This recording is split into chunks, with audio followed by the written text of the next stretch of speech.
I want to talk about cleaners. Oh, okay.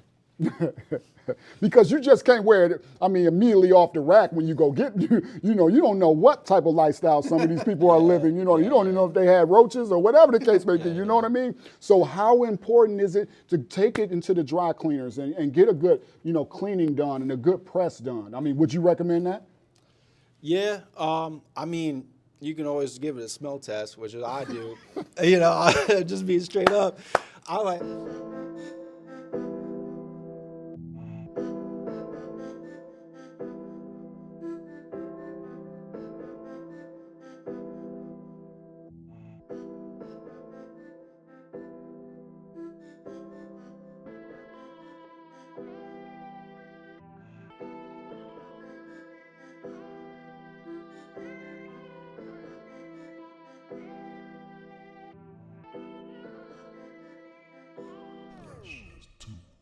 What's good, everybody? It's your brother, your friend, your main man, 50 grand, Mr. Andre A. Worthy, owner of Walkworthy Menswear. We'd like to welcome you to the second episode of the Haberdasher podcast series.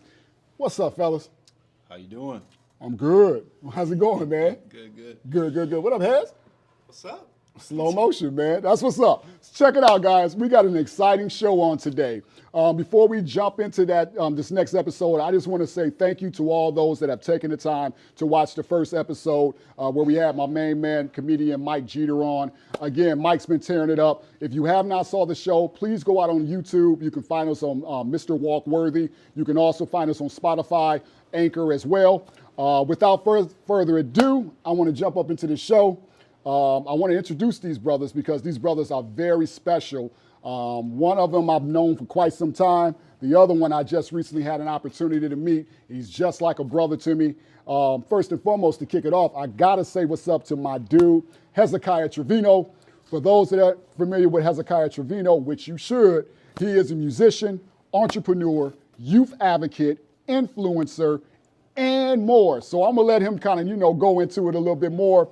My second guest is Austin Gutrich, and you got to say it with the gut, all right? He is a clothing brand owner. He is also an influencer, and I am so blessed to be able to have both of these brothers on the show, man. What's going on, fellas? How's it going, man? It's going good.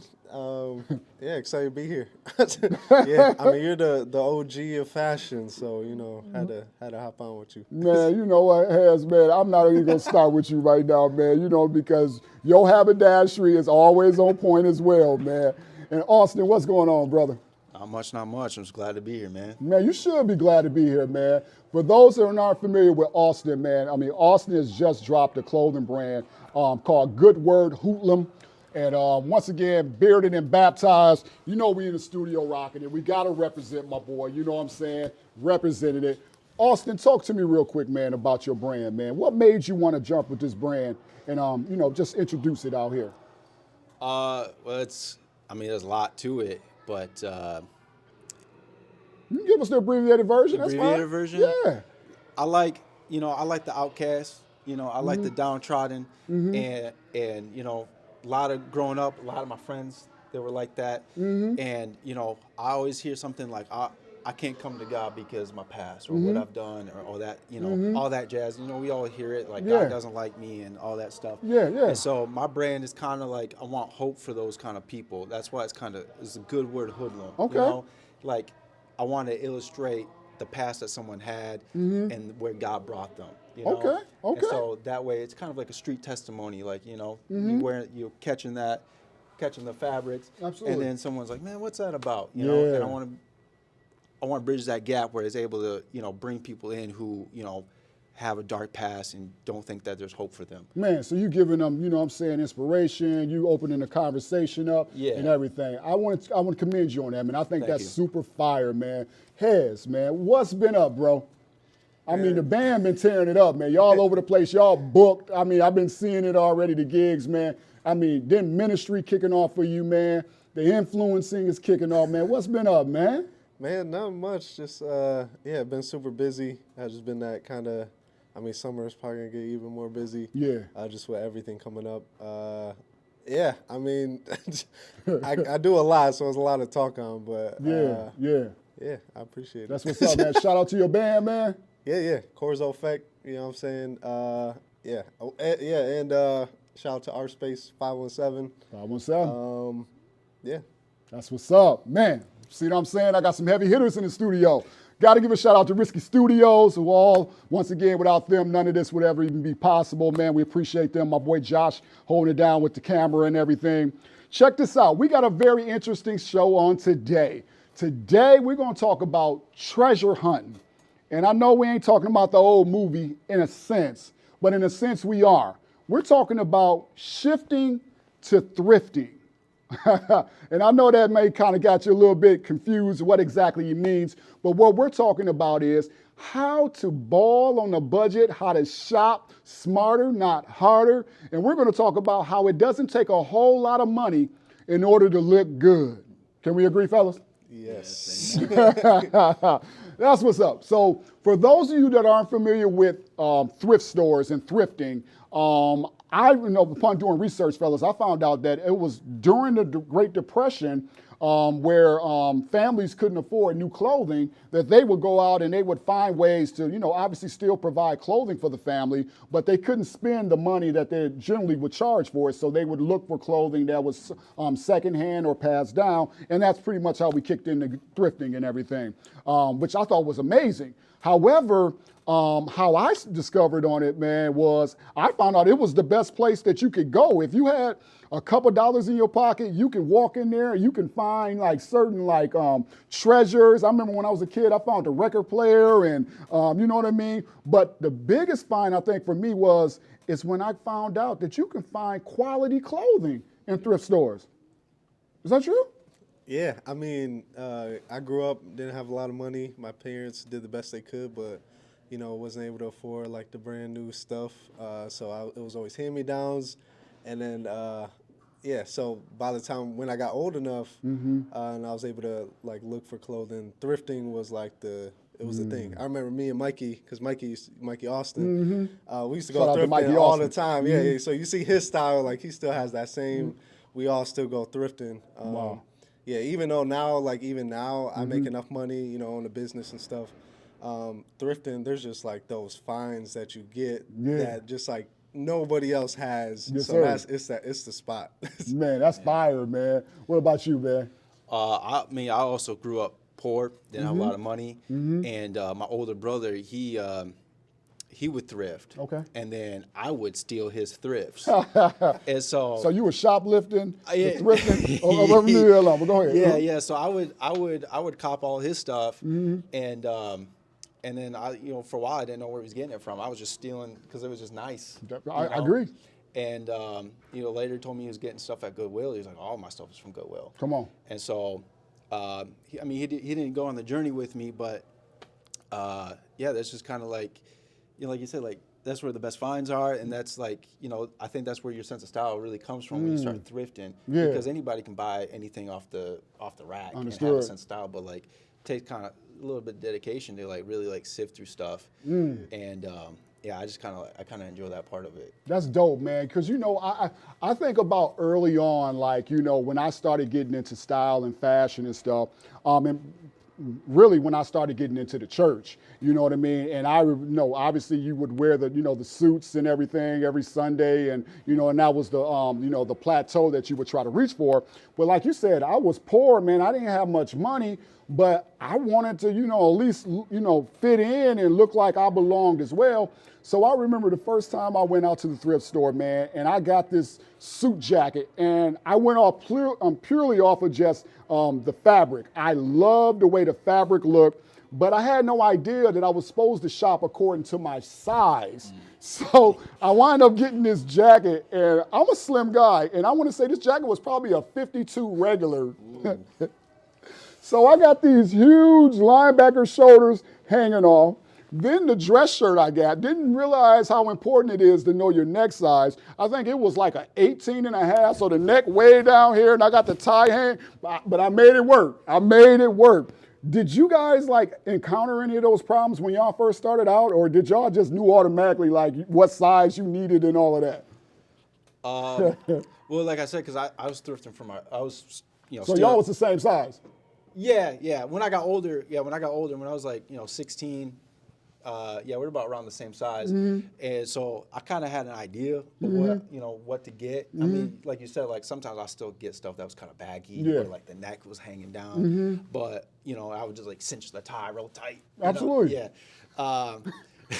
I know, bro. I know. What about you, Harris? I mean, did you go through that when you first started? Yeah, I mean, because I'm tall, like my arms are super long. So, I mean, it's already naturally, like even off the shelves at, regular stores. It's No hard to 36s, find. 37s. You know what I'm saying? So, yeah, so finding like I'll find some dope suit jacket, but I would make it work. I found some dope blazers all the time. Yeah. But they would be like super short. So I would, but I would make it work. I'll like roll up the sleeves, make it look like it's supposed to be short. You know what I'm saying? Like, you just work with it. See, them tricks to the trade right there, man. And I think that's so important because perhaps there's a single mom out there that's not able to, help her son with his wardrobe or not able to come in and walk worthy and get him a fresh suit. Maybe she's shopping on a budget. And it's awesome to know that there's certain tricks to the trade such as that if you do find a jacket that perhaps fits you well, but it may not hit you right in the sleeves, that you can perhaps, roll the sleeves up and all that. What's going on, Stan? You can roll the sleeves up and you can do these things to make it, make it work. Speaking of dress shirts though, I had the same problem. I would have 34, 35s, man, and I'm a 36, 37. So the sleeves would trip me out, man. Let me ask you this though. If there was a young man that once again, that is like, you know what, I'm trying to step my wardrobe up. What advice would you give them first and foremost when it comes to thrifting? I think first learn your size, like know your size. Okay. And that's important. Yeah, and learning what you can get away with, it kind of comes with time. But and I wouldn't. If someone's starting out, like I wouldn't get too much into the fabrics and like the hidden gems and that kind of thing. You're trying to ball on a budget, so you're trying to grab whatever you can, get whatever you can, and look crispy with it. So I would like just know your size and make sure you try it on. Because like you don't want to buy like a nice jacket and it not fit, and then you just kind of too regular. Yeah, and you're kind of stuck with it. You don't know what to do with it. You're kind of new in the game. You don't know how to flip it. You don't know how to maybe where to go to get it tailored. So my biggest thing is like know your size and then have an understand what your look is. Like you're gonna do crazy colors, you're gonna do simple colors, patterns. Just kind of have an idea, like if you want to look business or you want to look, like an evening outfit. What's that the end game? Yeah, what are we dressing for? What you think? What you think, Harris? I would say like start with what you already got in your closet too. Okay. Like especially if you're just starting, like figuring out what colors will go with other stuff that you already got, or like finding something there that will go. That's usually how I start. Is like, what would this go with? Like what kind of shirt would this go? I have this shirt in my closet right now that it might work with this too. So figuring out how to make the most of what you get. And then, also just knowing like what you like. Yeah, I mean, because it's all about like what feels good to you. Yeah. So That's good. Let me ask you. Now I know once I got past understanding how important my measurements were, realizing that I can get alterations done. Yeah. Like, is that something that you guys also incorporated into your thrifting? Like, getting that jacket that fits you good here, but you can recognize that you can go in on the side. Like, is that something that you would recommend somebody starting off? As far as thrifting, a young man. I mean. I guess I didn't really know too much about that. So, like, I would always just try to make it work, which was cool because I got to, like, figure out, there's different ways of wearing stuff. Like, you don't just have to wear it how it is. And I still do that. You'll see, like, when I wear a shirt, I'll do the chino, one button on the top, like, just different ways you could wear stuff, and I got that from, like, some of the buttons were broke on some of the shirts I got. So you just, I just had to work with just the one button. But then that just became my thing. So, like, different things like that, like figuring out how can I make this work. Wow, that's dope. That's dope. What about you, Austin? I think kind of like what he's saying is like, I think he and I, we all been kind of on a long journey where it's like we figure out what you can get away with and you figure out what you can do. And I think that's kind of just part of the process. Sometimes you have to buy, like for instance, I thrifted this jacket today and it's a little boxy. Fire, bro. I was peeping out the texture on that and everything. Yeah, it's a nice find. I got lucky. Especially that green, man. Green is slept on. It's a full suit. And you got the pants too? The pants need some serious alterations. Okay. But that's what I was just talking about, though. Those alterations, though. Yeah, I think that's something that comes with time. I mean, if you want to learn about it, the internet's crazy. You can learn anything. You can find a nice tailor around the corner, and you can get your alterations. And I mean, if you can do it, if you can't, then you got to get real creative. You have to buy maybe a shirt that like you said, like a jacket. You bought a jacket that's short. Absolutely. You might have to get a shirt that has short sleeves. Or do what Hair said. You know what I'm saying? Roll them up or whatnot. You know what I mean? Maybe you switch to a sweater or something. But something else is too fire, and I ain't trying to cut you off because it made me think about, what you guys are kind of going in there talking about, finding your style and everything. There's so much you can do when it comes to thrifting, even to the point where you can go into stores like Joann Fabric and you can buy buttons. And you can change the whole construction of a jacket just by some buttons. Yeah. Like you can come in and, I don't know what color buttons you got on there. Yeah. You got the green, you got like, a nice little contrast in there. Yeah. But you can put the brown buttons on there and, and you can really mix it up and everything. Yeah. So I think it is finding your style, and learning how to communicate it, through the clothing and the expression of clothing. I want to talk about cleaners. Oh, okay. Because you just can't wear it, immediately off the rack when you go get, you don't know what type of lifestyle some of these people are living. You don't even know if they had roaches or whatever the case may be. You know what I mean? So how important is it to take it into the dry cleaners and get a good, cleaning done and a good press done? Would you recommend that? Yeah. You can always give it a smell test, which is I do. Just being straight up. I'm like, no cigarette? All right, we'll cop it right now. But if it's funky and it smells like mothballs and it smells like cigarettes, and I might let it. Even before I take it to the dry cleaner, I might let it hang up just by itself and let it kind of air out, and then try to take it to the dry cleaner after that. Try to dissipate as much as I can before I take it in. And then they're like, absolutely. I want them looking at me crazy like I'm the you're responsible for that, man. Yeah. Absolutely. What about you, Haz? What you think, man? The cleaners. Man, to be honest, especially back then, like I wasn't able to my dad would sometimes take his stuff, his suits and stuff to the cleaners. Sometimes I'll throw something in there. Yeah, slide it in there. Yeah. But then also, sometimes I'll throw it in, the washer, and then I'll just air dry it. A lot of times I did that just because it was just, absolutely, the easy go-to, you know what I'm saying? So Absolutely. I love it, man. Try not to mess it up. Sometimes it does mess it up, but, I love it, man. I got a question for you guys, man. Any of you guys, have y'all found any hidden gems while thrifting? Have you found anything that was like, woo, I can't believe I found this? Yeah, I found a lot. My favorite thing to find is cashmere. Because, you're paying. Right. 2% of its price, original price. I have this, I still haven't got it altered, but I've had it for years.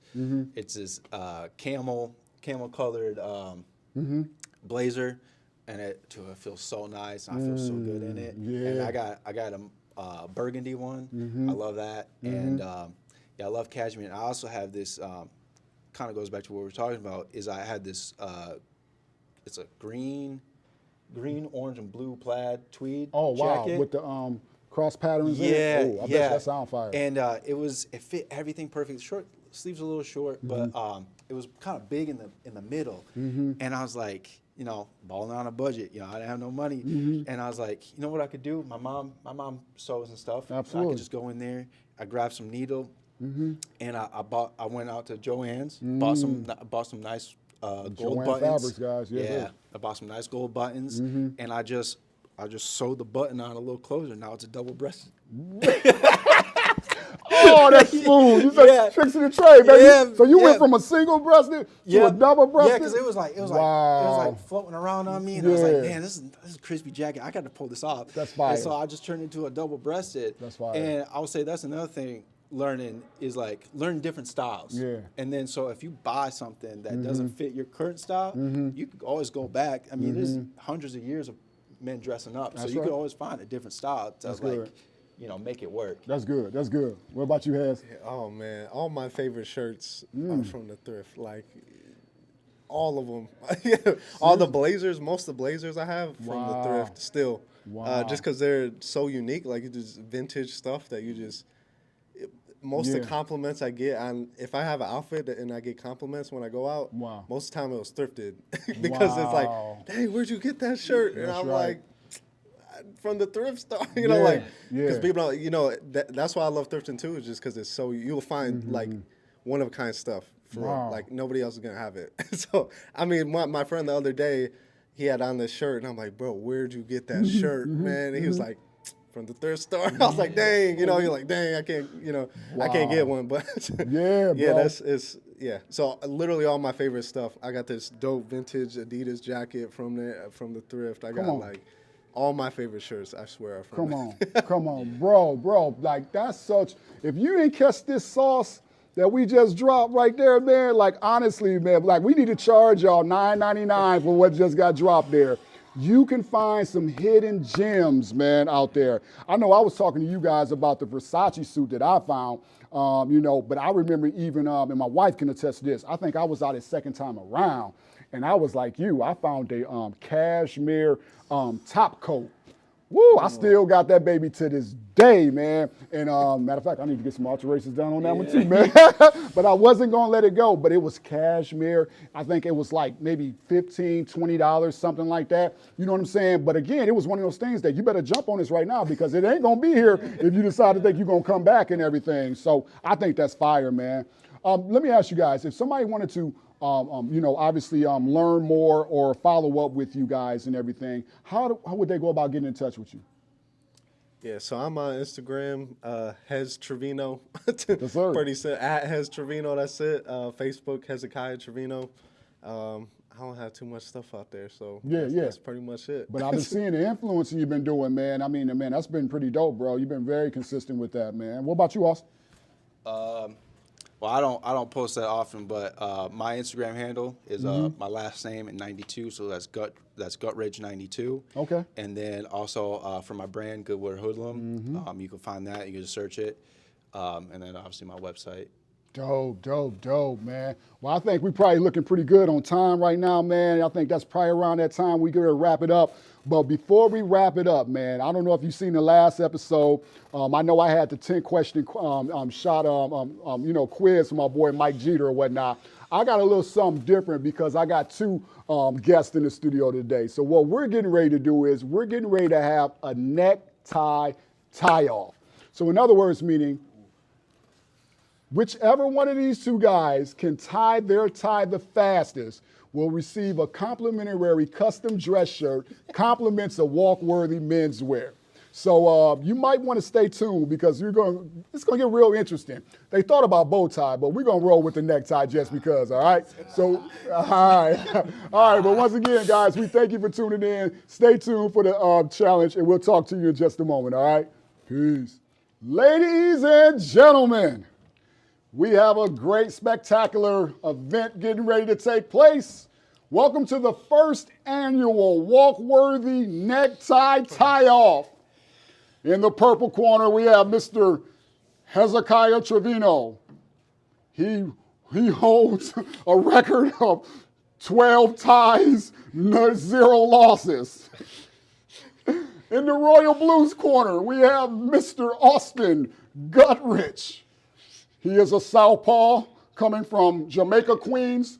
He holds a record of 13 tie-offs with one by decision. All right, fellas, y'all know the rules, right? First man to finish receives a custom dress shirt, compliments of walk-worthy menswear. That means any fabric with the monogram signature on it, any style of collar, your choice of buttons, custom made to your physique. All right?